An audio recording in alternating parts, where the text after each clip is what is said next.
Paroles semées, paroles partagées. Une émission de Marc Thomas.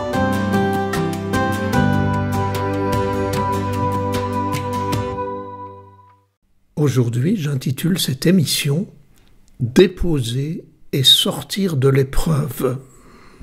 Le risque, quand les choses vont mal, c'est de partir dans un cercle vicieux de lamentation, de rumination, d'aigreur, de passer son temps à se dire à soi ou à dire autour de soi ça va pas, je suis pas bien, personne m'aime, personne me comprend, la vie n'est plus ce qu'elle était, avant c'était mieux. Enfin, vous voyez tout ce climat de rumination.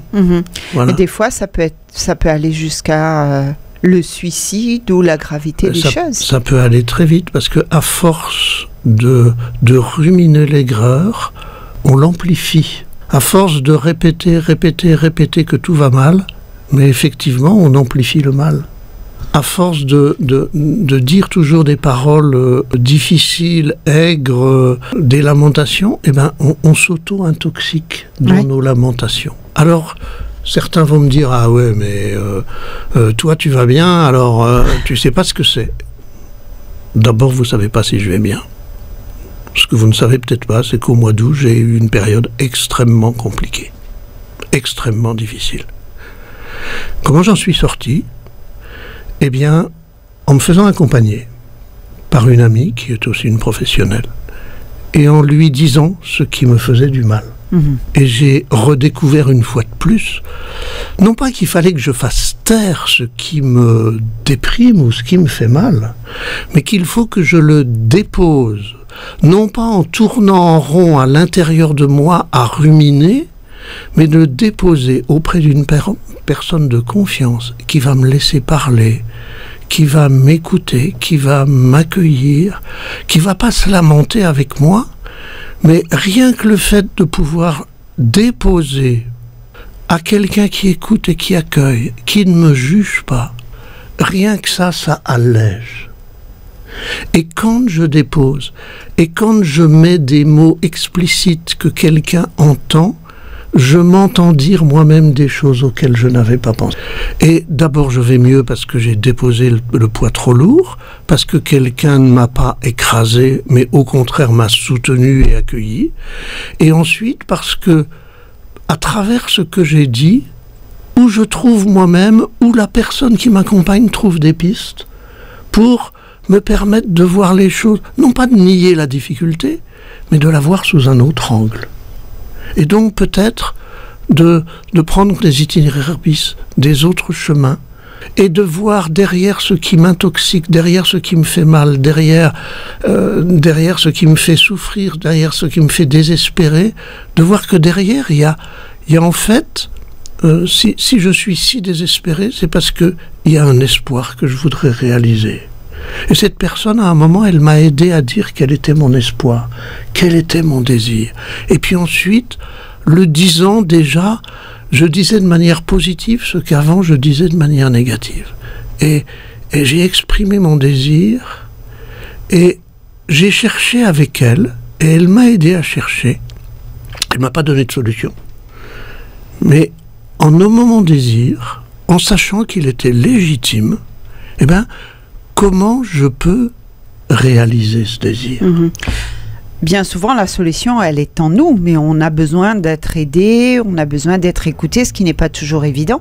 Oui. C'est pas facile de pouvoir déposer, déjà de trouver l'écoute, et puis de déposer, comme vous le disiez, et puis trouver les solutions. Je crois que ce qui est pas facile, c'est qu'on n'ose pas dire, parce qu'on a honte de soi, parce qu'on a peur que les gens se moquent, parce qu'on a peur de ne pas savoir dire, parce qu'on nous a appris aussi qu'il fallait nous taire. Et donc le principal obstacle, c'est pas les autres, c'est nous. Après, la deuxième raison pour laquelle c'est difficile de dire, c'est qu'on ne peut pas dire ça à n'importe qui. Il y a des gens qui vont tout de suite soit nous juger, nous dire mais non, mais tu te fais des histoires, mais c'est pas comme ça, ou bien d'autres qui vont nous dire oh mon pauvre, oh là là, si j'étais à ta place, j'en pourrais plus non plus, qui vont pleurer avec nous. Le problème, c'est de trouver dans mon entourage, autour de moi, et nous en avons tous, une ou deux personnes qui sont prêtes à m'écouter, à m'accueillir, à me laisser parler sans me donner de conseils d'abord, mais à me permettre de mettre des mots explicites qui font sortir la souffrance implicite que j'ai à l'intérieur. Et nous avons tous dans notre entourage des personnes qui sont disponibles pour ça. Il suffit d'aller oser les solliciter. Et quand on ne trouve personne, ben parfois un professionnel. Moi, je vois des gens qui m'appellent parce qu'ils ont entendu une émission, parce qu'on leur a parlé, quelqu'un d'autre leur a dit tu devrais aller voir Marc Thomas et lui parler. Je vois des gens qui débarquent, qui déposent. Et ensemble, on va cheminer, on va se revoir une fois, deux fois, trois fois.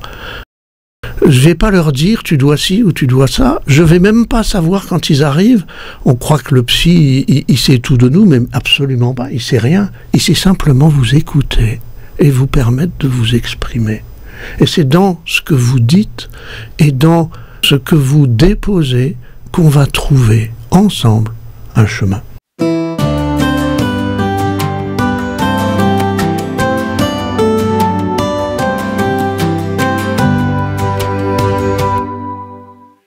Le malheur, c'est de se dire tout est impossible, j'en peux plus, je ne peux plus rien. Si je suis face à un mur, que je me cogne la tête contre le mur, que je me fais mal, et que je dis en regardant le mur, il n'y a pas d'issue, il n'y a rien de possible, ben je vois pas que 3 mètres à côté, il y a une porte. Il y a une porte, ouais. Et donc je me cogne au mur en voulant passer à travers. Et je m'auto-détruis.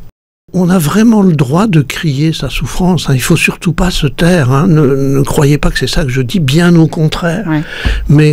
Mais il faut que cette souffrance, elle sorte. Et si possible, qu'elle sorte avec une personne de confiance. Vous savez, comme l'enfant qui pleure, qui a mal, qui s'est fait mal, et qui court dans les jupes de sa mère ou dans les bras de son père, et qui va se jeter, et qui pleure, et c'est exactement ça, déposer sa souffrance. Petit à petit, l'enfant, quand il pleure d'abord, il n'a pas les mots, puis petit à petit, si les parents sont accueillants, sont écoutants, ne le rabrouent pas en lui disant « Oh, mais tu pleures pour rien », mais si les parents lui disent « Mais c'est quoi tes larmes? Qu'est-ce qui t'arrive ?» Petit à petit, l'enfant va dire « Maman, tu sais, la maîtresse, elle m'a dit... » Et c'est comme ça que les mots vont sortir. Ouais. Et que petit à petit, la douleur va s'exprimer. Et que petit à petit, en s'exprimant, déjà, le calme revient. Alors, moi, j'ai pas d'enfants. Vous qui avez des enfants, vérifiez que ce que je vous raconte là est vrai. Ça marche pas à tous les coups non plus, avec les enfants. Bon, c'est pareil avec les adultes. Mais nous tous, adultes, quand nous sommes blessés, nous sommes comme l'enfant qui a besoin de déposer sa souffrance dans des bras d'amour. Mmh. Alors, souvent, on dit aux personnes, je sais pas, pendant une célébration, pendant un temps d'adoration, on propose aux personnes en disant peut-être allez devant le Saint-Sacrement, allez devant le Seigneur, allez déposer votre poids. C'est un peu la même chose? Oui et non. Bien entendu qu'on peut déposer son poids devant le Seigneur, devant un sacrement, dans la prière du soir, dans la méditation, dans la contemplation. Bien entendu qu'on peut le faire. Et c'est déjà une manière de dire que nous croyons que Dieu n'est pas celui qui juge, mais celui qui accueille. Et qui accueille, y compris son fils prodigue, y compris quand on est soi-même responsable de notre malheur. Mmh. Donc, c'est tout à fait bien de faire ça. Je disais oui et non. Ce qu'il risque de manquer dans cet acte-là, c'est ce qui se passe dans une rencontre entre deux humains. C'est que l'humain qui m'écoute peut à un moment poser sa main sur mon épaule, dire un mot, reformuler ce que j'ai dit, ce qui me permet de me dire « Ah bah oui, il a entendu, il m'a compris. Le Saint-Sacrement est silencieux. Nous sommes sûrs que Dieu aime, mais il nous manque parfois humains si nous nous contentons de ça uniquement. C'est ce que me disent des gens qui viennent me parler, qui ont cherché à résoudre leurs problèmes dans la prière. Ils me disent finalement, il nous avait manqué dans la prière, mais c'est ça qui manque si je me contente de le dire à Dieu. C'est que je n'ai pas ce retour humain. Voilà. Regardez comment faisait Jésus. Quand les gens l'appelaient, il ne se contentait pas de l'appeler. Il s'arrêtait et il leur disait « Que veux-tu que je fasse pour toi ?» Et il parlait avec... Je suis désolé, le Saint-Sacrement ne parle pas avec moi.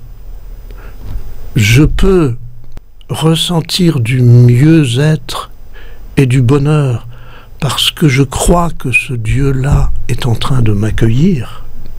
Mais ça n'empêche pas que de temps en temps, j'ai besoin d'entendre des mots qui me le disent, des questions qui vont m'envoyer plus loin, parce que celui qui m'écoute ne fait pas qu'écouter. Parfois aussi, il ne me conseille pas en général, mais parfois il me questionne. Et sa question, ah oui tiens, j'avais pas pensé à ça. Ça nous aide à trouver nous-mêmes des solutions. Voilà, et sa question nous ouvre une porte. C'est comme, je disais, celui qui se cogne au mur en disant « je veux passer » et qui n'y arrive pas. Mais parfois, celui qui nous écoute, il me dit « mais regarde voir là, est-ce qu'il n'y a pas une piste? Est-ce qu'il n'y a pas une porte? Est-ce qu'il n'y a pas un chemin ?» Et sa question va être comme s'il nous indiquait un autre chemin. Il arrive même que les orages apportent la pluie dont la terre a besoin.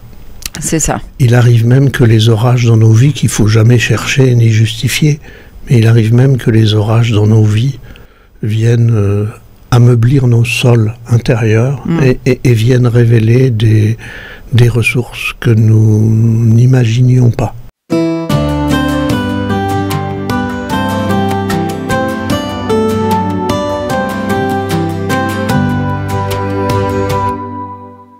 Des fois, on dit il faut passer par les épreuves pour arriver à s'en sortir, pour arriver à être mieux. L'épreuve nous fait grandir. Oui. Il n'y a pas de vie humaine sans épreuve. Rêver d'une vie idéale, nous avons tous ça au fond de nous, mais la vraie vie n'est pas ça. Et souvent, l'épreuve nous fait grandir. Je prenais l'exemple tout à l'heure de l'enfant qui apprend à marcher parce qu'il tombe. Et des parents qui voudraient absolument éviter que leur enfant tombe se condamneraient à lui donner la main toute sa vie et au fait qu'il ne puisse jamais marcher seul. C'est ça. C'est parce qu'il tombe qu'il va prendre appui sur ses mains, sur ses pieds, renforcer ses muscles et finir par devenir stable sur ses jambes.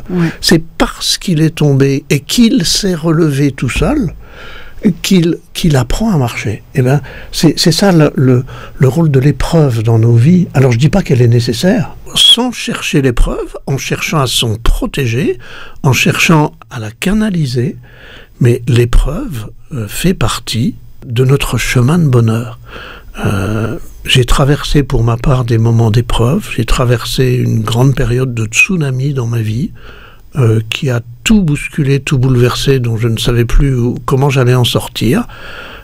Aujourd'hui, je peux dire que ce que je suis aujourd'hui, je l'ai trouvé dans la traversée de cette épreuve. Et ça s'est conforté dans la traversée de cette épreuve. C'est vraiment mon expérience personnelle, c'est aussi l'expérience d'un certain nombre de gens que j'écoute dans leur recherche de bonheur ou dans leur combat contre le malheur. C'est en passant par l'épreuve que souvent on trouve sa pépite, ses ressources, des ressources inattendues.